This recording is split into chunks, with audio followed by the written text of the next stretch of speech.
Hello everybody, I'm Gwen Campbell-Mindes. Welcome to Gwen's Bookish Ramblings, and today we are on the fourth book of the Glamourist History series, and also the last one that I'm going to be doing. There is only one more, but I am feeling idiosyncratic enough to not read that last one. I didn't like it as much. It felt a little bit more finger-wagging in remonstration at white colonizers than I really feel like rereading. It's that sort of message that on the one hand I understand, but on the other hand, if I'm just reading for fun, I don't really want that finger wagging.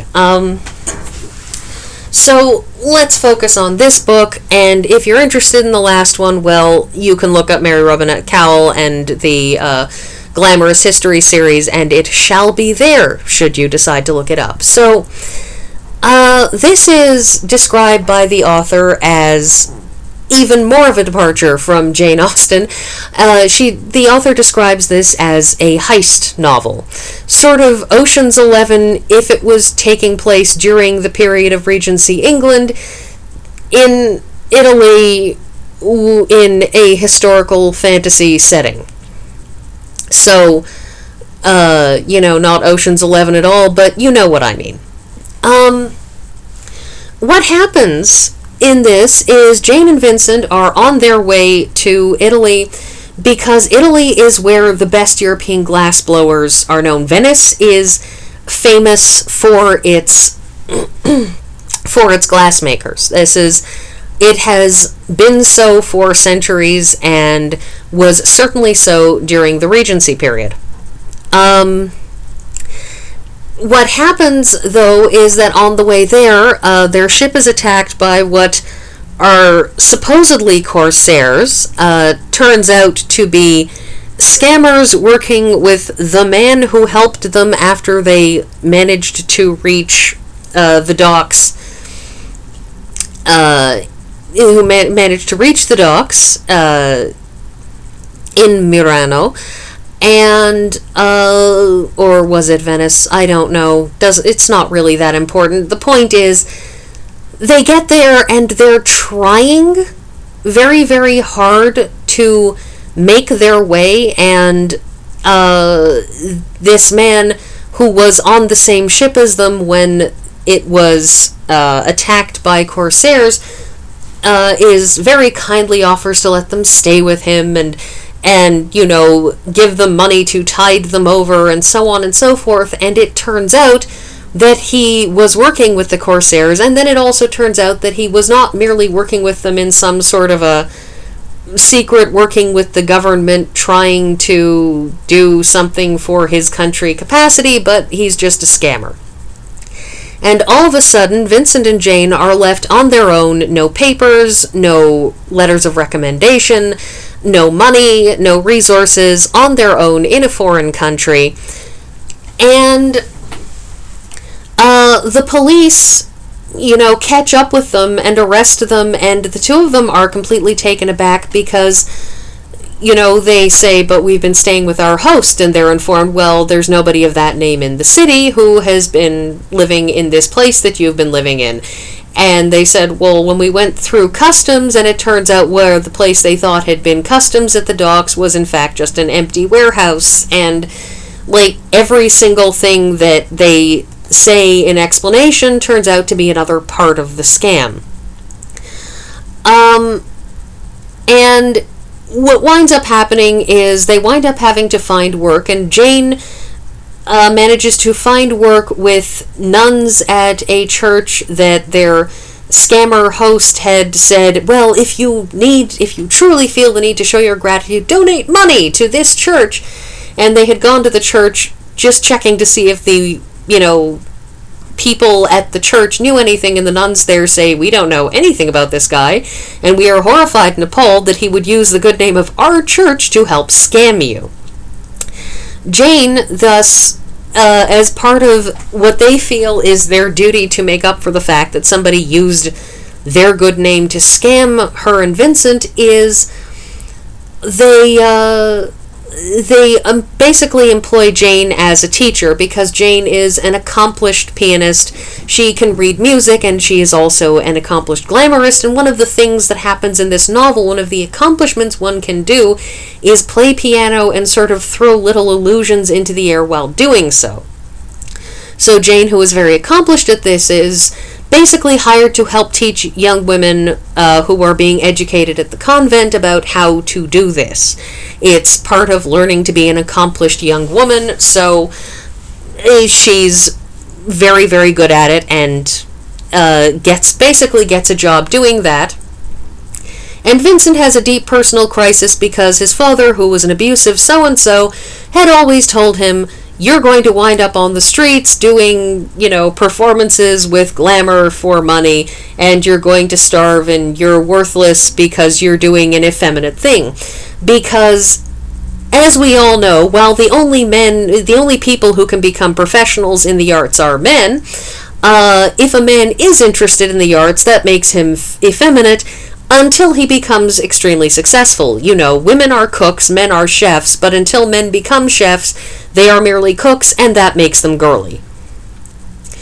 This is, women paint as a hobby, men paint as a calling, but until a man gets a job painting as a calling, he is being girly. This is just one of those historical truths that one must deal with in terms of societal perception of men and the difficulties many men have had.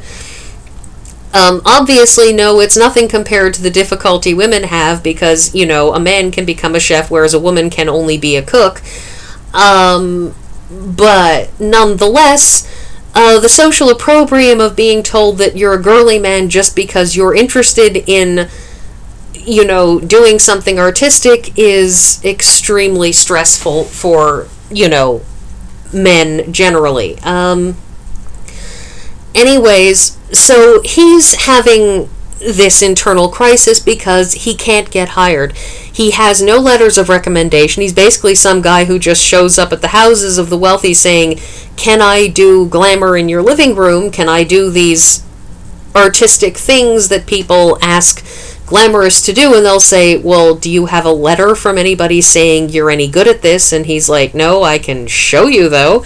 And they say, get out of my house.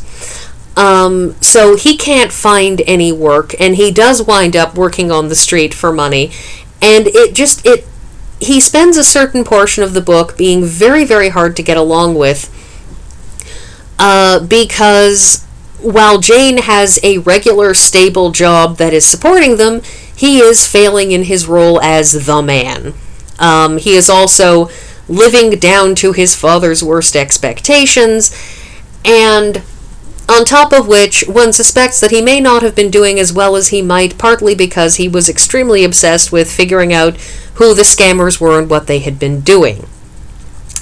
I will personally say that I would not be surprised at all if he had missed out on several opportunities because he was so busy trying to figure out what the scammers were up to. But in any event, so he's extremely unpleasant and difficult, and Jane has to spend much effort repeatedly to remind him that she didn't marry him because he was famous. She married him because she liked him as a person, and remind him that she was pregnant, she lost the baby, but when she had been unable to do glamour because she was pregnant, he hadn't said, I'm going to leave you because you can no longer do glamour. He had said, and when when you have recovered from giving birth, you can go back to working with me. I didn't marry you because of the glamour. I married you because you are clever and interesting and smart and all of these other characteristics. And so she has to tell that back to him, which he takes very poorly, and they have one of those grim fights because she has to go shopping at one point, and the woman in the shop basically for what feels to her like the 8,000th time says, you have to pay for that, and Jane glares at her and says, "Have I ever not paid you? Have I ever not given you the money? Have I ever protested? Have I ever said anything to you that means that you can't trust me to pay you?" And the woman is forced to retract things, but Jane is so irate that she winds up splurging on a luxury item of some lavender-scented soap, just sort of in a because I can way. And then she gets into a fight with Vincent, who says, "You shouldn't have, spent money on this." And she says, "Yeah, I spent my wages that I earned, that I am getting for us to live off of, and I spent that because I made this money, it's my money." And he gets his back up and does the offended man thing. But at the same time, it's a thing that comes, as I said, stemming from trauma, because his father looms in these books constantly. I mean, he looms in the third book even more because he's deliberately causing trouble in the third book, but he looms all the way through this series, and I will add he looms even worse in the last book. Manages to loom even after he dies. It's incredible. Anyways, so it's that internal emotional trouble that a lot of men have had in the past of, if I am not the breadwinner, if I'm not doing my job as the man of the house, then am I truly a man? And so he goes through that, as I said, amplified by his father's past abuse.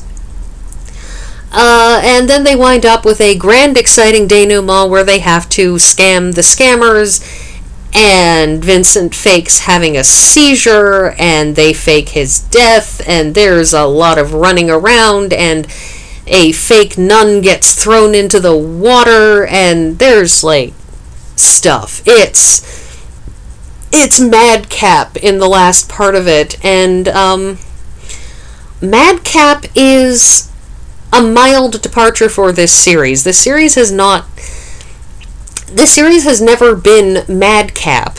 And it's interesting because, of course, it has provided these changes in what she's been doing, spy thriller, madcap, heist, all of these things. It means that this series sort of jumps wildly in tone from book to book, and I think it is to Kowal's credit, Robinette Kowal's credit, that she maintains a consistent tone through these books while at the same time having these wildly variable styles of plot, I suppose you could say.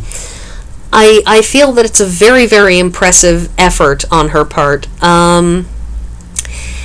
And I think that is all that I'm going to say. This is actually the second time I recorded this. The first time I included a very long rant on the nature of artists and actors and people in the arts who don't realize how much luck plays in terms of big successes, and comparing those to those who do, because Vincent has a moment in this where he asks, is it my hard work and talent and skill that has gotten me my work, or is it just that I had rich friends? And the answer is both. He wouldn't be as lauded as he is without the skill and the talent, but he also wouldn't have been put into a position where he could be lauded without the luck.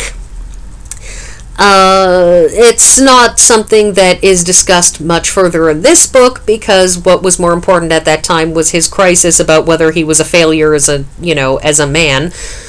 But it's a sidebar for me that is important and sticks with me, because artists who don't realize how much of a role luck plays stick in my craw a little bit.